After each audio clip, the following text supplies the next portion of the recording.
തൃശൂരിൽ ആഡംബര കാറുകളിൽ കടത്തിയ 3.25 കോടിയുടെ ലഹരിമരുന്ന് പിടികൂടി. 2 പേർ പിടിയിലായി.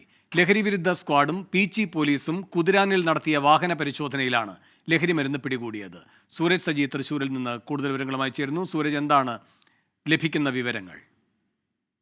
വേണു, ഈ പോലീസിന് ലഭിച്ച രഹസ്യ വിവരത്തിന്റെ അടിസ്ഥാനത്തിൽ നടത്തിയ പരിശോധനയിലാണ് ഈ വൻ ലഹരിമരുന്ന് വേട്ട തൃശൂരിൽ നടന്നിരിക്കുന്നത്. 3.25 കോടി രൂപയുടെ ലഹരിയാണ് ഇപ്പോൾ തൃശൂർ കേന്ദ്രീകരിച്ചുകൊണ്ട് പിടികൂടിയിരിക്കുന്നത്. രാവിലെ പീച്ചിയിലാണ് ഈ പ്രത്യേക സംഘം നടത്തിയ പരിശോധനയിലാണ് ഇത്തരത്തിൽ ഈ 3.25 കോടിയോളം രൂപ വരുന്ന ഈ ലഹരിമരുന്നുകൾ പിടികൂടിയിരിക്കുന്നത്. MDMA ഉണ്ട്, അതോടൊപ്പം തന്നെ കഞ്ചാവ് ഉണ്ട്, അതോടൊപ്പം ഈ 2 ലക്ഷം രൂപ, അത് കണക്കിൽപ്പെടാത്ത 2 ലക്ഷം രൂപയും കണ്ടെടുത്തിട്ടുണ്ട്. ഈ സംഭവവുമായി ബന്ധപ്പെട്ടുകൊണ്ട് 2 പേരെ നിലവിൽ പോലീസ് കസ്റ്റഡിയിൽ എടുത്തിട്ടുണ്ട്. ഇവരെ കൂടുതലായി ചോദ്യം ചെയ്തു വരികയാണ്. എങ്ങോട്ടേക്കാണ് ഈ ലഹരി എത്തിച്ചത്, ആർക്കു വേണ്ടിയായിരുന്നു ലഹരിക്കടത്ത് എന്നിവ സംബന്ധിച്ചെല്ലാം പോലീസ് വിശദമായി ഇവരെ ചോദ്യം ചെയ്തു വരികയാണ്. പുത്തൂർ സ്വദേശിയായിട്ടുള്ള അരുൺ, കോലേഴ് സ്വദേശിയായിട്ടുള്ള അഖിൽ എന്നിവരാണ് ഇപ്പോൾ കസ്റ്റഡിയിലുള്ളത്. തൃശൂർ സിറ്റി പോലീസ് കമ്മീഷണർ കീഴിലുള്ള ലഹരി വിരുദ്ധ സ്ക്വാഡും പീച്ചി പോലീസും ചേർന്ന് നടത്തിയ സംയുക്ത ഓപ്പറേഷനിലാണ് ഇത്രയും വലിയ തുകയുടെ ലഹരി മരുന്ന് ഇപ്പോൾ പിടികൂടിയിരിക്കുന്നത്. വേണം സൂരജ് സജിയാണ് തൃശൂരിൽ നിന്ന് വിവരങ്ങൾ നൽകിയത്.